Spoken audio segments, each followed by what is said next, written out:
Eu cortei a garganta do meu cunhado com um pedaço de vidro do candeeiro que ele mesmo quebrou na nossa última briga, e assisti o sangue jorrar como vinho tinto sobre o linho branco da mesa de jantar em Alfama, enquanto ele gorgojava o nome da minha irmã como se fosse uma oração de perdão. Não foi um assassinato impulsivo, mas o primeiro ato de uma sinfonia de dor que eu compus ao longo de anos de silêncios engolidos e traições disfarçadas de família, e naquela noite, sob o fado rouco que ecoava das ruas estreitas de Lisboa, eu soube que o verdadeiro banquete de vingança só começaria no dia em que Sofia, a minha irmã perfeita, pisasse no altar. Porque o que eles não sabiam era que eu já havia plantado as sementes do veneno no coração daquela união, e a pulseira neon que me dariam no casamento seria o detonador, pescando como um farol no escuro da minha fúria calculada. O sol de Lisboa batia impiedoso na minha pele queimada de verões passados em praias do Algarve que eu nunca mais visitaria, porque o mar ali me lembrava demasiado o afogamento lento das minhas ilusões, e ali estava eu, de pé na entrada da Quinta da Bela Vista, com o cheiro de jasmim e azulejos aquecidos pelo calor de junho a envolver-me como um abraço falso. Era o dia do casamento da Sofia, a minha irmã mais nova, aquela que sempre fora a flor intocada do nosso jardim familiar, enquanto eu, Ana, era o espinho que ninguém via até sangrar. Os convidados chegavam em enxames, homens de fato escuro com gravatas vermelhas como bandeiras de touradas em Salvaterra, mulheres com vestidos floridos que sussurravam segredos ao vento do Tejo, e no centro de tudo, o pai, o nosso pai, com o seu bigode grisalho e olhos que evitavam os meus desde o dia em que o meu marido, o Tomás, caíra da ponte 25 de Abril num acidente que todos juravam ser suicídio, mas que eu sabia ser o empurrão sutil da mão de Sofia, envolta em luvas de cetim para não deixar marcas. Eu usava um vestido preto, não de luto oficial, mas de uma rebeldia que me fazia sentir viva, como as noites em que dançava fada em bairro alto até o amanhecer, gritando as letras como se fossem confissões de uma alma partida. Ah, se eu te pudesse abraçar, como eu te abraçava, cantava uma voz rouca na minha memória, e era exatamente isso que eu queria fazer com Sofia, abraçá-la até os ossos dela se partirem sob o peso do que ela me roubara. Tomás não era só o meu marido, era o pedaço de estabilidade que eu construíra após anos de ser a filha problemática, a que fumava escondida no quintal da casa em Belém, a que discutia com a mãe sobre os sonhos que não cabiam na panela de arroz de domingo.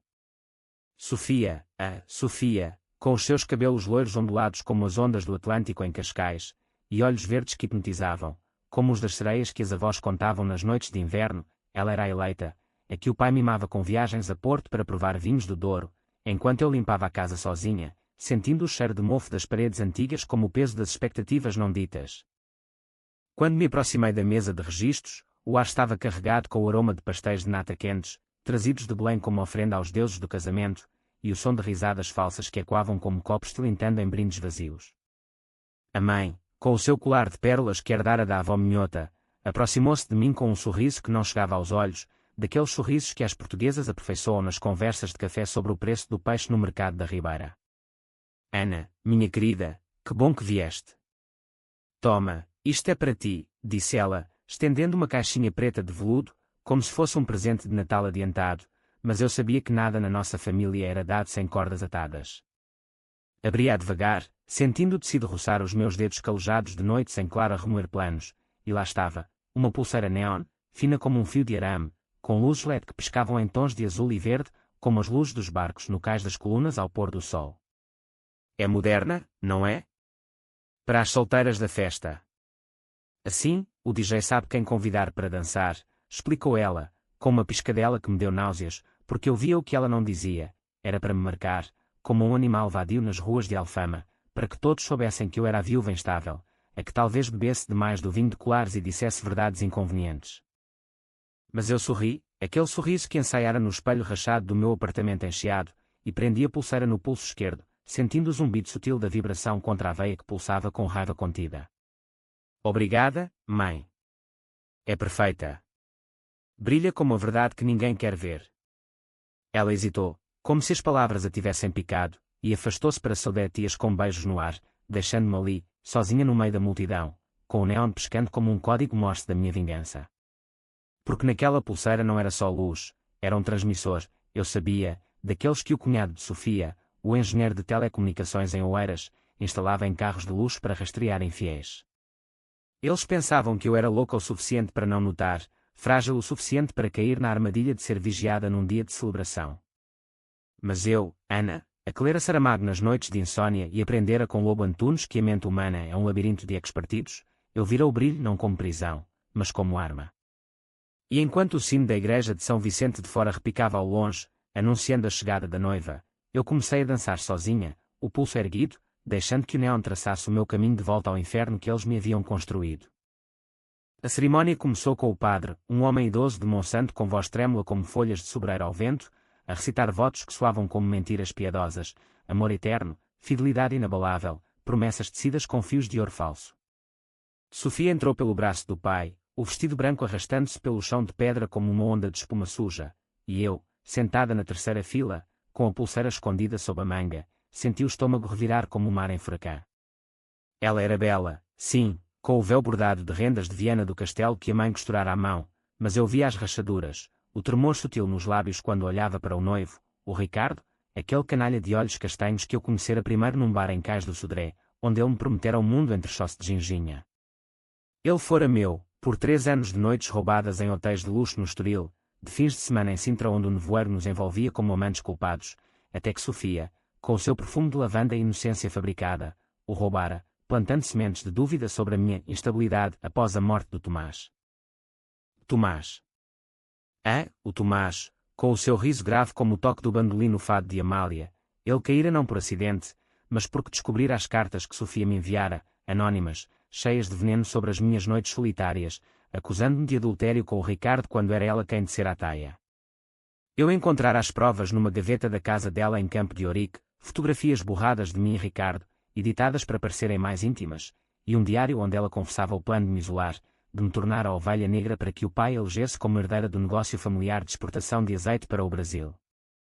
Tomás confrontara-a, numa tarde chuvosa de outono, e na ponte, sob o rugido dos carros, ela o empurrara, ou mandara ao Ricardo fazê-lo, eu nunca soube ao certo, mas o esplasmo Tejo contaminado fora o fim dele, e o início da minha descida ao abismo. Agora, vendo Sofia jurar amor eterno, com o Ricardo a apertar-lhe a mão como se fosse uma âncora, eu apertei a pulseira, sentindo o calor do metal contra a pele, e sussurrei para mim mesma, hoje, o mar leva o outro.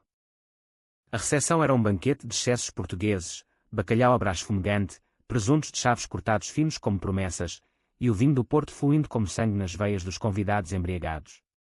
Eu circulava entre as mesas, o neon pescando como um sinal de alerta que ninguém notava, exceto eu, que o usava para mapear os olhares, o pai evitando os meus, a mãe forçando conversas sobre o tempo, tias cochichando sobre a pobre Ana, tão sozinha desde o Tomás. Sentei-me num canto, perto da pista de dança onde o DJ, um rapaz de cabelos rapados e tatuagens de âncoras, estava às luzes, e ali, sozinha com um copo de maduro, comecei a desmontar a pulseira com uma unha afiada, revelando o pequeno chip GPS escondido no fecho, minúsculo como uma mentira que o alimentava. Eles queriam rastrear os meus movimentos, talvez para me impedir de aproximar-me da noiva, ou pior, para me incriminar se algo corresse mal. Mas eu era mais esperta, no meu bolso, um telemóvel antigo com um app de hacking que aprendera a usar em fóruns obscuros da Deep Web portuguesa, daqueles que os hackers de Coimbra partilham em noites de cerveja. Liguei-o ao chip, invertendo o sinal. Agora, era eu quem os rastreava, vendo no ecrã os pontos luminosos dos seus telemóveis, o do Ricardo no bar, bebendo uísque para acalmar os nervos, o da Sofia no quarto da noiva, retocando o batom com mãos trêmulas. O fado começou então, uma fadista de voz grave como o Atlântico em tormenta, cantando Estranha Forma de Vida, e eu levantei-me, o vestido negro ondulando como sombra, e caminhei para o centro da pista, ignorando os olhares curiosos. A pulseira pescava mais forte agora, sincronizada com as batidas do coração meu, e quando a fadista chegou ao refrão, eu ergui o braço, deixando a luz neon dançar sobre os rostos atônitos. Esta é para ti, Sofia, pensei, enquanto o app enviava a primeira mensagem anónima para o telemóvel dela, uma foto granulosa do Tomás na ponte, com a legenda Lembras-te do splash. O teu próximo mergulho espera. Ela leu-a ali mesmo, no espelho do quarto, e eu vi o pânico no seu rosto através do sinal invertido, como um deus vingador assistindo ao colapso dos mortais. A vingança não era fogo, era este fio invisível, sendo dor na alma, e naquela noite de Lisboa, sob as estrelas que brilhavam como neons falsos, eu soube que o banquete só acabaria quando o último segredo fosse devorado. A noite caía sobre a Quinta da Bela Vista como um manto de veludo negro bordado com luzes de Lisboa ao longe, as torres da Basílica de Estrela pescando como olhos acusadores na distância, e eu, Ana, movia-me entre os convidados como um fantasma que ninguém queria exorcizar, o copo de vinho na mão servindo de escudo para as perguntas inevitáveis. Como estás, Ana? Fazes falta ao Tomás, dizia a tia Maria, com o seu rosário de conchas do Algarve pendurado no pescoço, e eu respondia com um aceno vago, sentindo o neon pulsar no pulso como um coração secundário, um lembrete de que a família me via como uma bomba relógio, pronta a explodir a perfeição da Sofia. Mas eles não sabiam que a bomba já detonara dentro de mim, no dia em que encontrara o diário dela, escondido sob o colchão da cama de solteira em que crescêramos juntas, páginas amareladas cheias de inveja disfarçada de amor fraterno. A Ana tem tudo, Tomás, o Ricardo na sombra, a atenção do pai. Eu mereço mais. Um empurrão, e ela cai sozinha. Crescer em Lisboa nos anos 90 fora como navegar num barco de papel pelo Tejo, instável, cheio de correntes que nos puxavam para fundos traiçoeiros. O pai, Armando, era o patriarca de um império modesto de azeite, exportando para o Brasil e Angola, com armazéns em Alcântara cheirando a oliva e maresia, e ele via na Sofia a continuação do seu legado, a filha dócil que sorria nas reuniões com importadores, enquanto eu, com o meu temperamento de tempestade, preferia os livros de Essa de Queiroz nas bibliotecas de Mafra, devorando os maias, como se fossem manuais de sobrevivência familiar.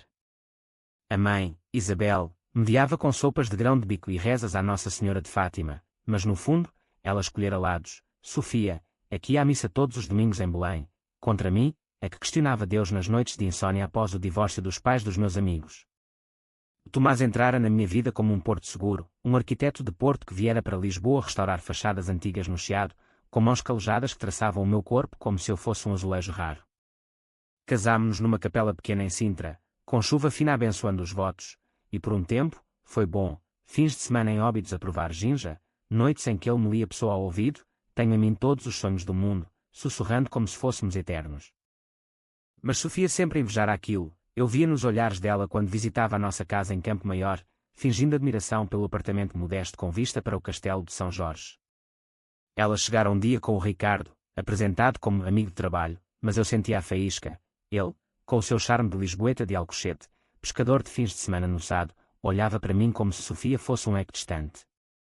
As noites em que ela saía cedo, protestando dores de cabeça, e eu ficava com ele a conversar sobre vinhos de Alentejo, rindo de anedotas sobre touradas em Évora, aquilo era o começo do fim. Encontrei as mensagens no telemóvel dele, escondidas numa pasta chamada Recordações do Douro. Sofia não sabe beijar como tu, Ana. Quando é que acabamos com esta farsa? Eram de meses antes da morte do Tomás, provas de que o adultério era mútuo, mas Sofia, astuta como uma raposa no Gerês, virara o jogo, enviando cópias editadas para o Tomás, sussurrando nos ouvidos do pai que eu estava desequilibrada, bebendo absinto em bares de Cais do Sodré para esquecer as noites sozinha. Agora, na recepção, enquanto o DJ passava para ritmos de morna cabo-verdiana misturada com amores modernos, eu aproximei-me do bar, onde o Ricardo bebia o seu terceiro copo de uísque, o colarinho da camisa amarrotado como a sua consciência. A pulseira neon guiava-me, o app no telemóvel mostrando o seu ponto vermelho piscando a 2 metros de distância. Parabéns, cunhado, disse eu, erguendo o copo com um tilintar que soou como algemas, e ele virou-se, o rosto pálido sob as luzes da pista, os olhos castanhos dilatados como os de um touro encurralado. Ana. Não esperava que viesses. A Sofia disse que talvez não. Ele gaguejou, o sotaque alentejano engrossando com o álcool, e eu ri, um riso baixo que ecoou como o fado anterior. Ah, mas eu vim. Para ver o final da história que vocês começaram sem mim. Toquei no braço dele, sentindo o tremor, e sussurrei perto do ouvido, lembras-te da ponte. Tomás gritou o teu nome antes de cair. Ou foi o teu, Ricardo? Os fantasmas do Tejo não mentem. Ele empalideceu mais, derrubando o copo, o uísque espalhando-se pelo chão de mármore como lágrimas não choradas, e eu afastei-me, deixando-o ali, sozinho com o barman a limpar a bagunça, enquanto o app registava o pico no seu batimento cardíaco. Sim, a pulseira não era só GPS, era um sensor vital, roubado do estoque do seu próprio laboratório em Oeiras, para monitorizar a saúde da família. Sofia apareceu então, descendo as escadas da quinta com o vestido ainda imaculado, o véu agora solto como uma rendição, e os convidados aplaudiram, erguendo taças de espumante de bairrada que borbulhava como mentiras efervescentes. Ela procurou-me com os olhos, e quando me viu na pista, dançando sozinha ao som de uma versão eletrónica de Coimbra, o seu sorriso vacilou, como uma vela ao vento do Atlântico. Mana, que pulseira linda!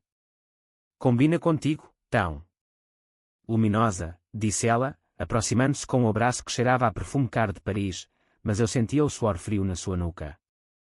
Abracei-a de volta, apertando o suficiente para que ela sentisse a pressão do néon contra o seu pulso, e murmurei, sim, luminosa. Como as luzes que iluminam os segredos no escuro. Parabéns, Sofia.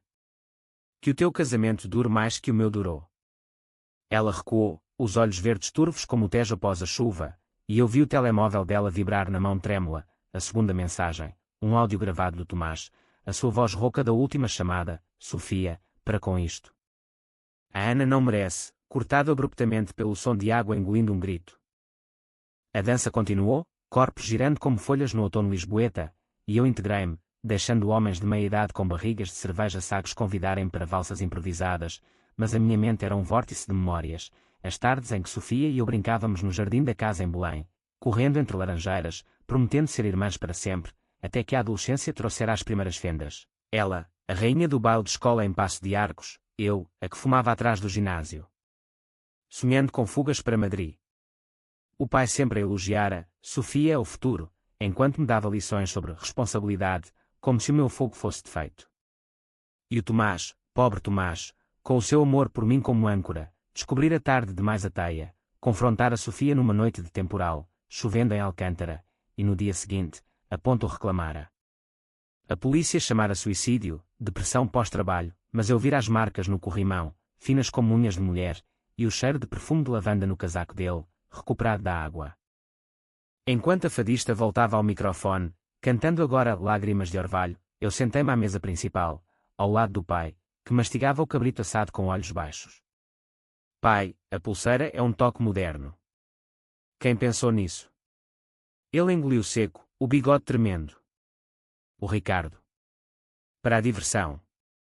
Tu sabes, Ana, as coisas estão delicadas desde o Tomás. Delicadas. A palavra pairou como fumo de cigarro após o jantar, e eu ri por dentro, sabendo que o app já enviara para o seu telemóvel uma foto antiga, nós três, pai, Sofia e eu, em férias no Algarve, com o Tomás ao fundo, sorrindo. Legenda: quem é o estranho na família agora? Ele leu-a discretamente, o rosto endurecendo como cortiça envelhecida, e eu ergui o copo, à família, pai. Que os neons revelem tudo. A noite avançava, o ar mais pesado com o cheiro de charutos cubanos que os tios fumavam no terraço, e eu sentia a vingança crescer, não como raiva cega, mas como uma maré lenta, erudindo as fundações da mentira deles, gota a gota, até que o castelo desabasse no Tejo lamacento. O ar da meia-noite trazia o sal do Tejo misturado ao suor dos dançarinos, e a Quinta da Bela Vista pulsava como um coração acelerado, com lanternas chinesas penduradas nas árvores de sobreiro balançando sombras que dançavam como almas penadas nas lendas minhota que a avó contava à lareira. Eu, Ana, recostava-me contra uma coluna de mármore frio, o vestido negro colando-se à pele úmida, e observava Sofia no centro da pista, girando nos braços do Ricardo com uma graça que mascarava o pânico que eu plantara via telemóvel, a terceira mensagem, um vídeo curto de vigilância da ponte, editado para mostrar uma silhueta feminina empurrando, borrada o suficiente para dúvida, clara o suficiente para terror.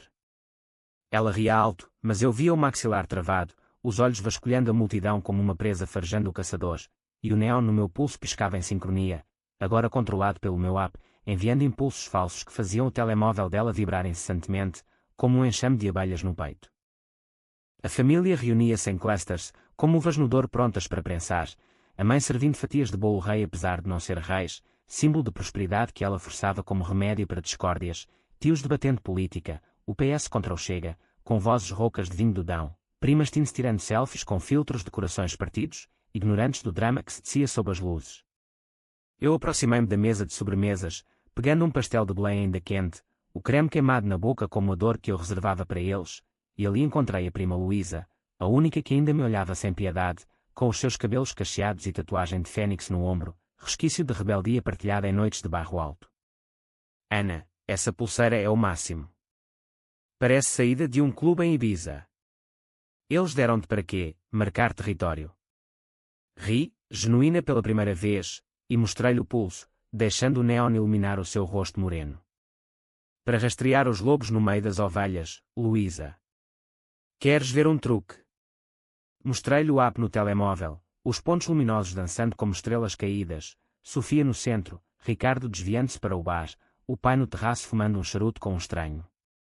Os olhos dela arregalaram-se, mistura de fascínio e medo. Merda, Ana. Isso é vingança ou guerra cibernética. Cuidado, eles podem virar o jogo. Mas eu sabia que não virariam. O chip era meu agora, invertido como o fado que vira tristeza em beleza. Recordava-me das noites após a morte do Tomás, quando o quarto encheado cheirava a vazio, as paredes e quando o silêncio como o livro do desassossego de Pessoa, fragmentos de uma vida partida. Eu lera aquilo compulsivamente, as páginas de Bernardo Soares como espelho da minha desagregação, sinto-me múltiplo. Sou como um quarto com inúmeros móveis, de que não sei usar nenhum. Múltipla, sim, a viúva, a traída, a vingadora, e fora nessas páginas que planeei o primeiro passo, é que era o e-mail do Ricardo meses antes, descobrindo não só as mensagens com Sofia, mas os planos dela para o negócio familiar, e-mails para advogados em Lisboa sobre incapacidade mental da irmã Ana para herdar parte do azeite. Ela queria tudo, o amor roubado, o legado, a sanidade questionada. O pai, cego pela adoração, assinara os papéis preliminares, acreditando nas preocupações dela, e a mãe, sempre conciliadora, calara-se com chá de camomila e rezas. Mas eu, com o meu conhecimento de programação autodidata, aprendido em cursos online gratuitos da Universidade de Aveiro, durante as madrugadas de luto, infiltrara-me nos servidores da empresa, plantando sementes digitais, ficheiros falsos de transações ilícitas ligadas ao nome de Sofia, prontos para vazar se ela me desafiasse. Agora, enquanto a música mudava para um remix de Ai Se Eu Te Pego, eu dancei com Luísa, os nossos corpos movendo-se em uníssono, e sussurrei-lhe o plano parcial: vou fazer com que ela duvide de tudo. O Ricardo, o pai, até de si própria. Não com facas, Luísa, mas com verdades que cortam mais fundo. Ela hesitou, os olhos castanhos turvos como café sem açúcar. E se fores longe demais? A família é tudo o que temos. Mas a família era o veneno, e eu respondi com um sorriso amargo: a família é o que nos mata devagar, prima. Olha para Sofia, ela matou o meu Tomás por inveja. Agora, eu mato a ilusão dela.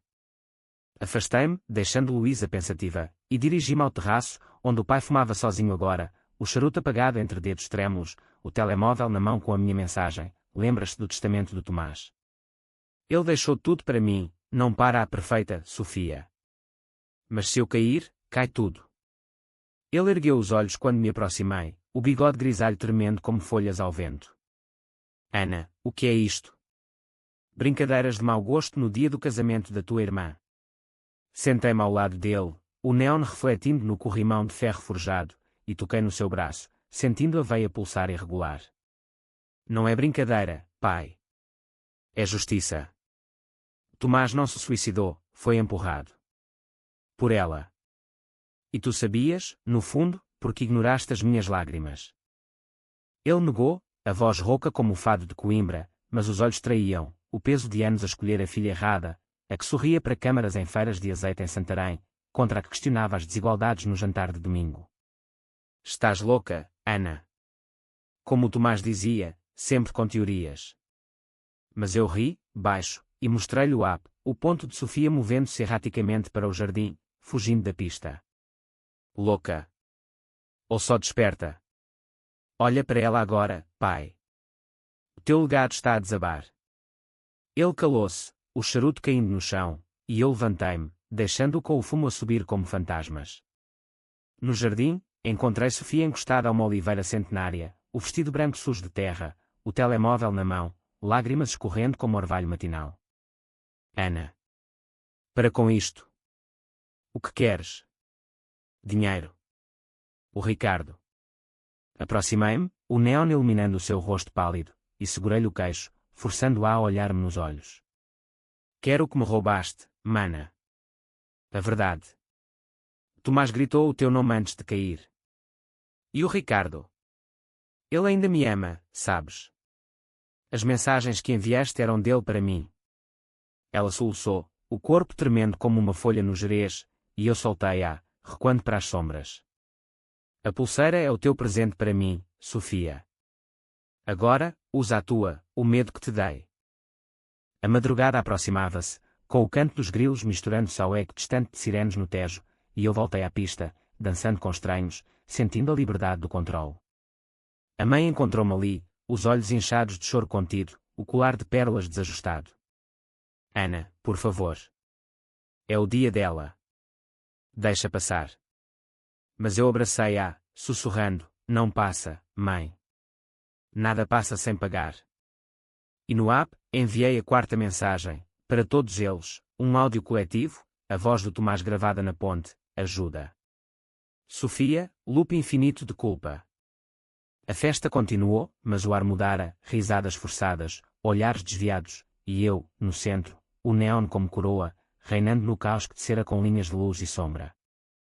O sol nascente tingia o céu de Lisboa com tons de laranja queimada, como o creme dos pastéis de nata que esfriavam nas mesas abandonadas, e a Quinta da Bela Vista acordava para o caos que eu orquestrara, com copos tombados e confetes pisados como pétalas de uma rosa murcha. Eu, Ana, permanecera acordada a noite toda, o vestido negro agora amarrotado como a alma da família, sentada num banco de pedra no jardim, o neon da pulseira fraco como uma estrela moribunda, mas o app ainda vivo, registando os movimentos erráticos, Sofia trancada no quarto da noiva, o Ricardo vagando pelo terraço com uma garrafa de uísque pela metade, o pai no carro, fugindo para Alcântara como um covarde em retirada. A vingança não dormia, ela digeria, devagar, saboreando cada pedaço de pânico que eu servira em pratos de porcelana rachada. Luísa encontrara-me ali, com um jal sobre os ombros e olhos vermelhos de quem testemunhara o furacão. Ana, foste longe. A Sofia está aos gritos, diz que vais destruir tudo. O Ricardo confessou, disse que foi acidente com o Tomás, que eles discutiram, mas ela incentivou. Sentei-me mais ereta, o coração batendo como o repique das campas em cemitério dos prazeres, e peguei na mão dela, sentindo o calor da lealdade rara. Acidente? Não, Luísa. Foi cálculo. Ela planeou roubar-me o Tomás primeiro, depois o Ricardo, e o pai como bónus. Encontrei os e-mails. Ela falsificara documentos para me declarar incompetente, para herdar sozinha. Luísa suspirou, o vento matinal agitando os cacheados. E agora? Vais à polícia. Ou isso acaba em sangue. Ri, amarga, e mostrei-lhe o ecrã, um ficheiro pronto para enviar aos advogados da família, provas compiladas, mensagens, vídeos, extratos bancários manipulados por ela para desviar fundos do azeite para contas em Espanha. Não sangue. Justiça. Eles vão cair sozinhos, como o Tomás caiu. As memórias inundavam-me então, como o Tejo em maré alta, o dia do funeral do Tomás, numa capela úmida em Benfica, com o caixão de carvalho simples porque eu recusara o luxo que o pai oferecera, para não dar nas vistas. Sofia chorara alto, a perfumer perfeita, abraçando-me com sussurros de irmã, estamos contigo, mas eu sentira o cheiro de lavanda no seu lenço, o mesmo da noite da ponte. Depois, as noites em que ela visitava, trazendo sopa da mãe e conversas sobre curar o luto, mas plantando sementes. O Ricardo é um bom ouvinte, Ana. Fala de ti às vezes. E eu, frágil, caíra na armadilha, encontrando-me com ele num café em Abaixa, só para ouvir, sinto falta, e aquilo fora o gancho para ela me acusar de instável, de perseguir o amigo da família. O pai, influenciado, cortara-me a cota no negócio, até te recompores, e a mãe, com as suas orações, visitava-me com olhares de pena, como se eu fosse a filha pródiga de uma fábula bíblica. Agora, com o sol subindo, Sofia saiu do quarto, o vestido amarrotado, a maquilhagem borrada como máscara caída, e dirigiu-se a mim com passos vacilantes, o jardim e quando os seus soluços. Ana, por favor. Eu não queria. O Tomás descobriu sobre mim e o Ricardo, ameaçou contar ao pai. Eu só empurrei-o em pânico. Foi acidente. Ajoelhou-se na terra úmida, as mãos agarrando o meu joelho, e eu senti o ódio derreter num instante de pena, não por ela, mas pela menina que fôramos, correndo em Belém com cones de gelado. Mas a pena era luxo que eu não podia pagar, ergui-me, o neon pescando fraco, e disse, acidente. Como o teu plano para me roubar tudo. Eu tenho as provas, Sofia. E-mails, gravações. O pai vai saber, o Ricardo vai confessar, e tu? Tu vais para a ponte sozinha. Ela gritou, um som primal como o lamento de uma moura nas lendas do Mondego, e correu para o terraço, onde o Ricardo a esperava, os dois abraçando-se como náufragos. O pai voltou então, o carro estacionado torto, e reunimos-nos no salão principal, os convidados dispersos como folhas ao vento, só a família e Luísa como testemunha silenciosa. O que é isto, Ana? Chantagem no dia do meu casamento. Sofia berrou, mas o pai silenciou-a com um gesto, os olhos fixos em mim. Mostrei o telemóvel, os ficheiros abrindo como feridas. Lê, pai. A tua filha perfeita planeou tudo. Tomás, o negócio, eu. Ele leu, o rosto envelhecendo anos em minutos, e quando terminou, olhou para Sofia com desgosto, como se visse o azinheiro podre no pomar. Tu. Como pudeste? O Ricardo tentou intervir, foi ela, Armando, a ideia dela, mas Sofia virou-se contra ele, unhas cravando no braço, traidor. Tu disseste que a amavas. E ali, no salão com cheiro de flores murchas, o império desabou, acusações voando como gaivotas no Tejo, lágrimas misturando-se a vinho derramado.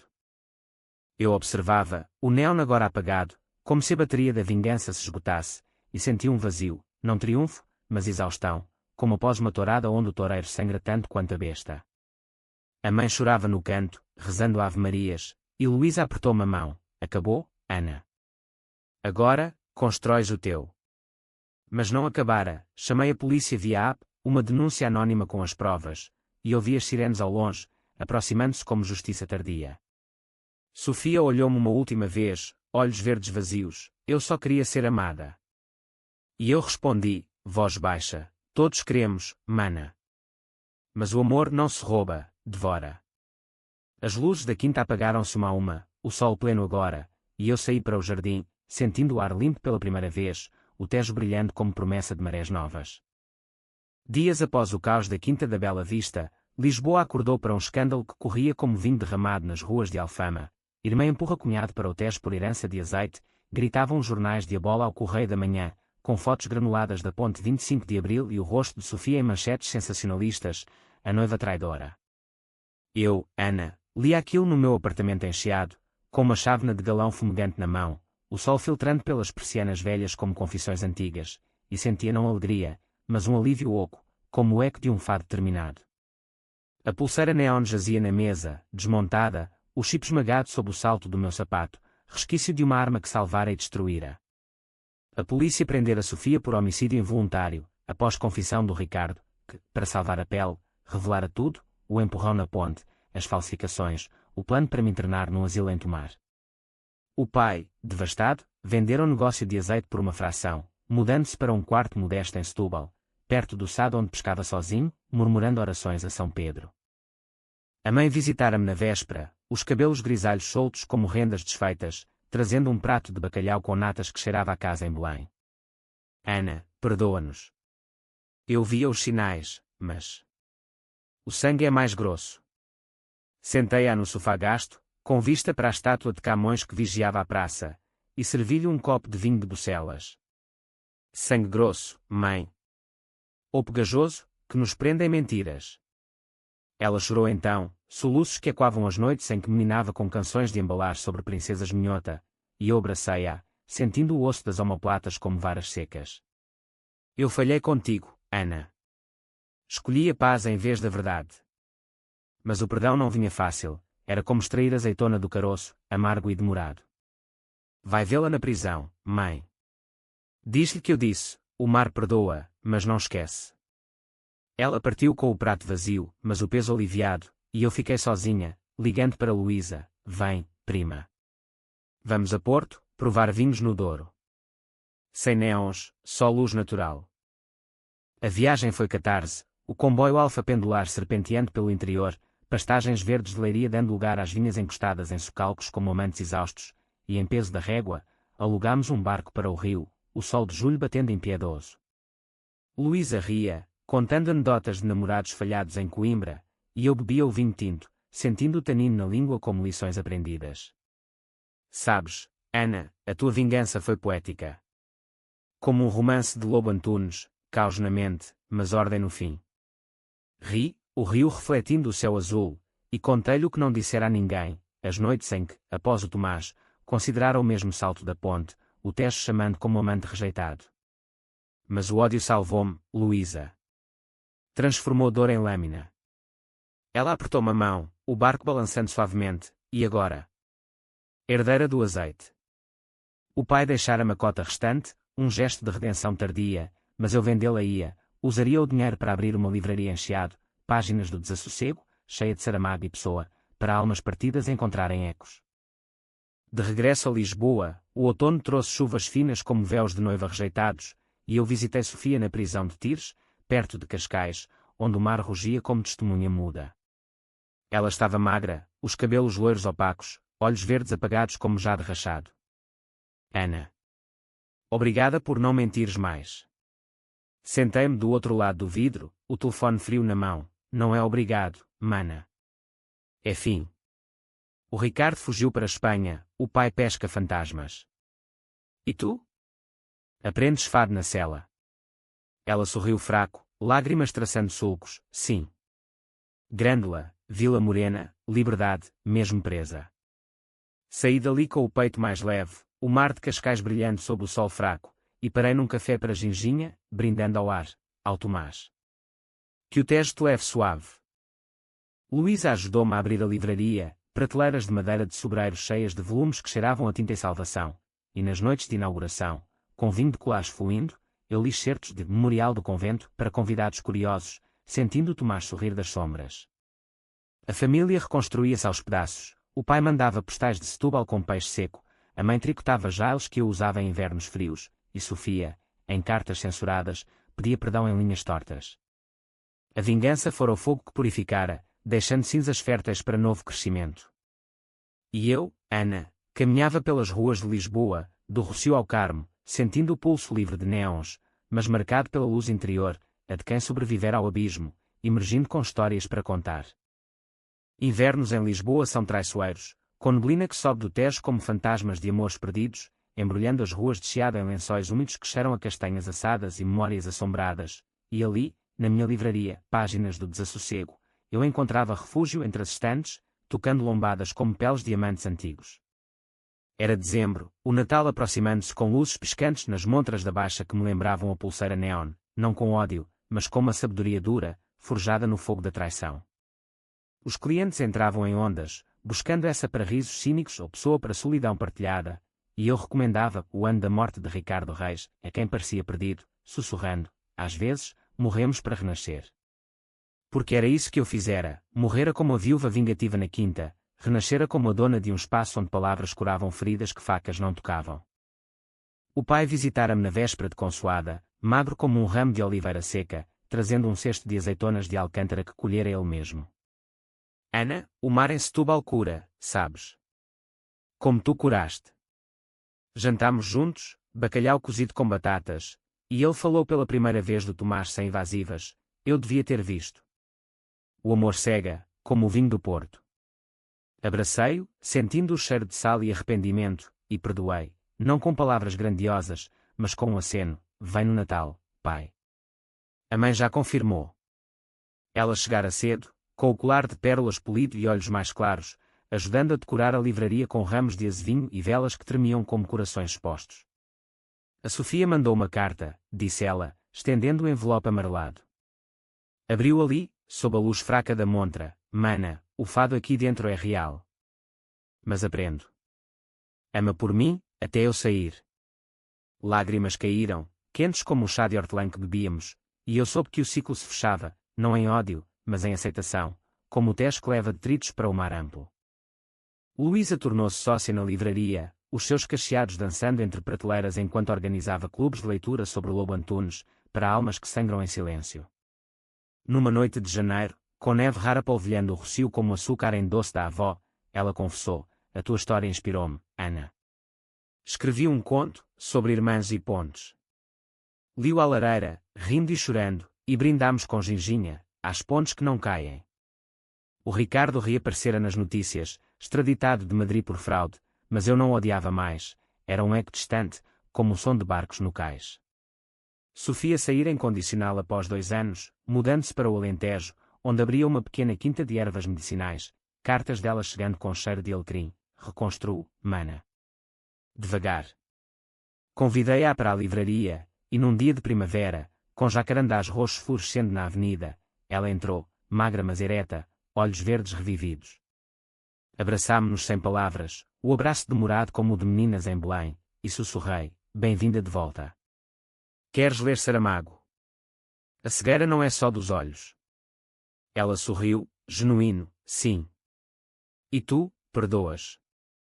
O perdão não era ausência de dor, mas convivência com ela, como fado que dói mas eleva. Caminhámos pelo Tejo, o sol poente tingindo a água de ouro, e falámos do Tomás, não como fantasma, mas como lição. Ele amava-te, Ana. E eu invejava isso. Parei, o vento agitando o cabelo. Inveja mata, Sofia. Mas amor reconstrói. Ela assentiu, e ali, na ponte que outrora ceifara, jogámos flores no rio, pétalas brancas como o vestido do casamento falhado, um ritual sem padre, só irmãs. A família reuniu-se na Páscoa, na casa em Belém, com o pai a assar borrego e a mãe a cantar modinhas antigas, e pela primeira vez, ri sem reserva, sentindo o círculo fechar-se como um livro bem lido. Agora, aos 35, caminho Lisboa como sua dona, de Sintra a Mafra, de Porto a Coimbra em viagens solitárias, recolhendo histórias para a livraria. O neon da pulseira. Guardado numa caixa, lição tátil de que luz falsa ilumina verdades reais. E se me perguntarem pela vingança, respondo com pessoa, tudo vale a pena se a alma não for pequena. Porque no fim, a maior revanche foi viver, plena, luminosa, sem sombras.